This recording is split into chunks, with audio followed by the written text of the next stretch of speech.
Now let's talk about the reports, because I told you all reports are very important as a part of this process. So the first one, billing reports here, crucial for tracking revenue cycle. Okay, you want to regularly review reports to identify when you have unpaid claims.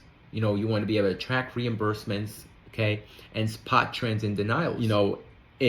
It's crazy when I see a business owner or work with a business owner who say, I think my accounts receivable is this, when it's not really that, or they just their biller just did not maintain the account receivable, and or the owner just like decide, hey, I don't need to record my payments, and they don't know their accounts receivable. That's a little bit out there.